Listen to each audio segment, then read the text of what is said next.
I'm negative in the positive way, in the productive way. I'm negative because I accept there's an issue. We have issues, but I'm trying to take action. Mm. Trying to take action and see what I can do. Because if I stay like this right now, it's over. I need to take action. We all need to take action and talk Yeah. and get together. But there's just lack of communication, lack of community sometimes. This episode is proudly brought to you by Mapper Forward's workshop. It's time to become a coffee consultant. Learn how to diversify your revenue streams and create freedom from your day job while saying goodbye to that alarm clock forever by becoming a consultant within the coffee industry or directly to consumers who have shifted towards home brewing and home roasting. Protect your income from challenging times in the coffee value chain by taking this course today. Go to mapperforward.coffee/workshops or click the link in the show notes for details. Welcome to the Daily Coffee Pro by Mapper Forward, friends. I'm your host, Lee Safar, and this is episode 2 of a 5-part series with Diego Baraona from Los Pirineos in El Salvador. And Diego, we are talking about the reality of life for coffee producers at the moment. How did we get here? Because it didn't happen overnight. Even though a lot of people are going to say, where did this crisis come from? We're not really in a crisis. There's nothing wrong. Everything's going fine. Look, cafes are full. What the fuck are you two talking about? How do we get It's here? funny because it's funny because it feels like I started watching a Netflix show on season 5 and I got here. Oh, I like the show, but like I want to see what will happen in the previous season, and I'll still try to figure out what the hell is going on. Let me fill you in, my friend. I was here for the first 5 seasons. I gotta watch like highlights of each season. That's each single generation of my life. That's My great. ancestors. Yeah, like I think, like you said, we've just been dosing off. Yeah. The way I see, right? I think coffee here, at least in summer, has been very or like highly romanticized. Oh, like the people are dosing off, but people forgot it's an actual business. Like you need to run it responsibly. I think it's been too romanticized. And I think that's an issue that I have personally. I definitely think that exists across the supply chain. You know, people are thinking it's this, it's just going to work. We don't have to understand the intricacies of the business model and figure out why it's broken. Mm-hmm. People work very hard. Yeah. But people aren't working hard, in my opinion, at the thing that has led it to be broken, which is that the underlying business models are not working. Coffee producers kept carrying the responsibility of fixing this and kept waiting for people on the consuming end to come back, the coffee roasters, to come and tell them how everything should be done, what's going to sell, what's not going to sell, etc., etc. And it didn't work. Yeah, it didn't work. And I think one of the main issues, how do we get here? Maybe is like, I think nobody probably has had access to own capital. Like, I think funding has been a big issue. That's what I realized. Because I'm gonna be honest, like that's one of my limitations. I don't have access to that much capital on my own. I need to like borrow money. I need to play with it, you know. When I first got back into the country and I got into the business, I went to the banks, to the contracts and all that. The banks, they don't get the business. Sure. They don't understand it and they don't trust in coffee anymore. Because I get in my contracts, they were for the prices, they were like, yes, if it's real. Like, why would I lie to you? Why would I come to you? Yeah. I have the, and because I'm still young, but back then, 4 years ago, I was even younger. So they didn't take me seriously. They even, it's funny because when I was meeting the bank people, I call them like the executives, they wanted to see my resume, see what kind of person I was. I was like, I don't think I need a resume to handle my own business. Wow. Yeah. They mansplained So, a man. yeah, exactly. That's a new thing. Damn. Yeah. So I think that's one of the issues. How do you get here? I think on the production side, with all the issues going on, I think access to capital, money has been really, really, really weak. Really, really like thin. Are the people that are buying from you experiencing those same challenges? I think so. I don't really have a talk with people who buy from us, but I'm pretty sure that people who buy us have access capital with banks. I think they use loans with other banks.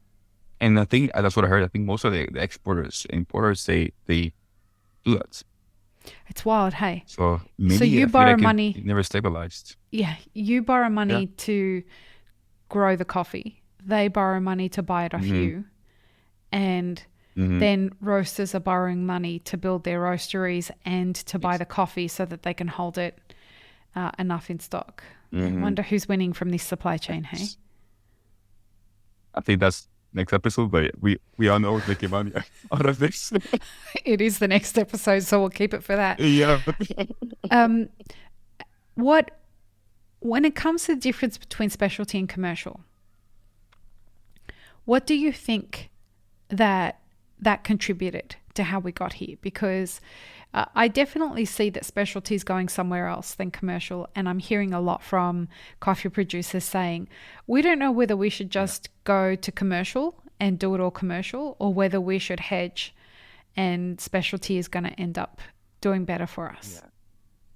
But yeah, and that's ironic because specialty coffee, which is otherwise specialty, but it was created to separate it from the commercial, Yeah. right? I think that was the umbrella idea of it was, okay, let's get out of this C price Mm-hmm. market and just create specialty. But nowadays, I've realized and I've noticed. I mean, I've noticed. I've experienced it. Each year, it's getting, especially line in the commercial line. I think they're becoming one line again, Yeah. It feels like it, doesn't and it? that's like, yeah, because pricing issues, people are lowering price in specialty. So why are you going to lower price in specialty? It's a premium product, right? Why are you going to, one, reference the C price, and two, why are you going to like treat it like a C price product? So I think the line's getting back again. Like the lines are again like intersecting again. Yeah. There's a lot of people looking for 82s. There's a Yeah. lot of Oh, a people looking lot. for 82s, right? And there's a lot of people Yeah. who are scoring things at an 82 that shouldn't really be an Totally. 82, so that they can Yeah. trick it. Well, not trick, they can justify. Like you taste the That's coffee and you're dangerous. like, there's no fucking way that this is an 82. There's no chance that this is an 82. Yeah. Yeah. It became so ambiguous, right? It's dangerous because people are scoring 82, maybe 86 coffees, or people are doing the other way. They buy 82 coffees and sell them as 85s, maybe Right. higher. So I think it's a double thing. I think it works both ways, which is also both are very dangerous for the industry. And then farmers are like, Yeah. okay, what's my incentive? If I'm working hard, investing a lot of money, effort, time into making this farm work, trying to achieve your quality, but if I achieve this quality, it's not gonna get like remunerated properly or coherently, or just gonna buy probably one small lot and not the entire thing, Mm-hmm. entire production. Because I've noticed, I've seen that the cost, like it takes the same amount of money to produce an 86 to an 82 or 83. It's just nature. Wow. It's I've noticed that because I've had coffees picked from the same part of our farm. Yeah. Some else copy 86, some can copy 84 or 83. Wow. Yeah. So it's like, wait a second. So like, it's not about how much money you put into fertilizer and all that, or the try it. You can control processing for sure, but there's always the nature factor. Yeah. And I think the nature factor hasn't been like taken into consideration in many situations in the chain. Does it feel a little bit like the future is a little uncertain? Oh yeah, for sure. This year, then it feels really uncertain. I mean, we're not even halfway there, and it feels very uncertain. So Yeah, yeah, wow. When I think of how we got here, I look at when we started measuring from, right? Like it's not as though this started becoming a problem from the pandemic. It's not like it started all becoming this a going before. This is from a long time ago. When do you? I know that you've been doing this for 4 years, but is this just something that you're seeing, or is this something that you're talking about with other producers? Is everyone talking about this? Yeah, I went to an event I think it was last Monday, and I'm with other producers who I know here in the country, and they're way older than me. That they have much more experience than me. They've been through a long time, Hmm. so they see many things, and we're talking about, and we all hit the same points. The same points. And what were But they? here's my issue. Like the labor costs are very hard. People are asking for cheaper coffee. Um, Mm. Clients are not responding that much. Usually, communication is very scarce, so that's very scary for us. We don't have like a certainty anymore of like uh, we can sort of the crop this year, all that. But then I was okay. So if we all have the same issues and we are working with the same issues, not all are taking action, and that's what's scary. Like people are very negative, but nobody takes action. I'm negative in the positive way, in the productive way. I'm negative because I accept there's an issue. We have issues, but I'm trying to take action, Mm. trying to take action and see what I can do. Because if I stay like this right now, it's over. I need to take action. We all need to take action and talk Yeah. and get together. But there's just lack of communication, lack of community sometimes. I feel It, like also. it's we've been saying on the podcast, and you and I have been talking the last couple of years about how Mhm. we as a community have been kicking the can down the road for a long time, Yeah, and now the road yeah. has ended. What do you think are the things that we're now going to have to actually deal with? Well, one quality is gonna for sure be really scarce now. If you want a good quality coffee, it's gonna be really scarce and very expensive. I It's think going to be, that's where we're heading. what did you I say? think we start with It's on going the to be scarce and expensive. there's yeah, yeah. Why? Because of the lack of labor? Because exactly, yeah. Because I have to this year and from now on, I'm selling land. I think I'm gonna end up selling 40% of the farm for sure. Because it just makes no sense anymore to have that much land and produce coffee. It's too expensive. There's not much incentive anymore in that way. So I Hmm. realized I need to be more like downscale to scale up later on, maybe years down the road. But right now, the way things are, like, I think it needs to scale down because it just makes no sense. Yeah, and I think my dad would never have done that because he was too attached because it's a family heritage thing. Right. But I think I came in with a more like cold minded person. Like as a business, I need to sell. I need to take action to this. If not, it's not gonna be profitable. And I'm gonna sell it one because it's too expensive, and I need to also pay debt also because I inherit a lot. And that's another issue. I think there's a lot of debt in the sector. I think in production and here in Origin, there's a lot of debt in the industry. That's a big issue also.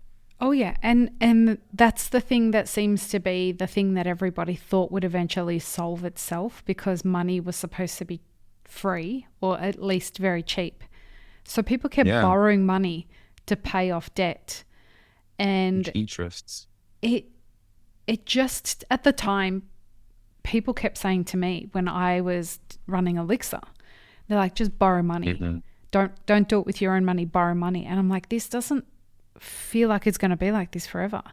And people were saying, Yeah. if you honestly just go do it, Lee. It's going to be the best thing for you because money is really, really cheap right now. And then I would say to them, what happens when it's not anymore? Oh, that'll never Mm. happen. It's been going like this for 10 years. Well, now we're at a point where it's a real problem. But that's funny because that's what people are saying about the crisis in 2008. Oh, that the housing markets they're gonna crash. Oh, Yeah. so savings they're gonna crash. They're gonna crash, and look what happened. So people keep repeating the history repeats itself. Yeah, in a It's really ironic. pathetic kind of way, right? Like this Yeah. feels like it's going to be I don't know what the term is for this, but this feels like it's going to hold people accountable for everything that they were ignoring in the past. And for Mm-hmm. some people, that's going to be really dark because they were, this term toxic positivity. There's a lot of Mm-hmm. toxic positivity in our industry of people who think if they just hope and they will things to get better, they will get better, even though they've been reckless with their behavior. And so Yeah. I think that we've got a lot of those kinds of debts to pay as well. Yeah. Yeah. I think you said it also. I think it's gonna be like a phoenix metaphor here. I think it needs to like Mm. start and burn and bring. I think we need to push the restart button again because it's got a really out of hand. I think so. And I'm excited about that, to be honest with you. I think Yeah, that yeah. there was It's exciting. Yeah, it is, right? Like you've got yeah. a lot longer in this industry than I do. How do you see the future of this industry? Are you excited about it? I'm excited. I mean, I never saw myself in this position in my life, but I think I developed like a deep love for it, like a Hmm. deep passion for it. And I'm excited where it's gonna go. I don't know where. It's uncertain, but it's Hmm. exciting because I think I'm I'm young. I have good ideas. My mom and my sister. I think we're gonna like start to like expand the portfolio, and I think I told you we're gonna invest more in tourism and do that. So it's exciting because we get to do different things, but it's gonna be completely different from what were taught to. And I think that's one of the issues also. How do you get here? It's been treated the same way for so many years. You never adapted properly. Yeah. So I'm trying to deal with it in different ways, with different mentality, different approach. So so that's what's really exciting for me. It's kind of like a fresh start for us. If I'm excited about anything, it's the folks like you who are inheriting the land and deciding to stay on and do really cool shit with it. Yeah. Because it's not going to be the same industry. With people like you No. guys running it, it's not going to be the same industry. And you're not afraid to say, yeah, no, we have to sell this land. And the other thing you're not afraid to do is say no to people who are treating you badly. If it doesn't Yeah. make sense, you'll just say no. Yeah. Yeah. And that's hard because for me as a kid, I mean, always all my life I've struggled with saying no to people. Hmm. Like it was my weak points.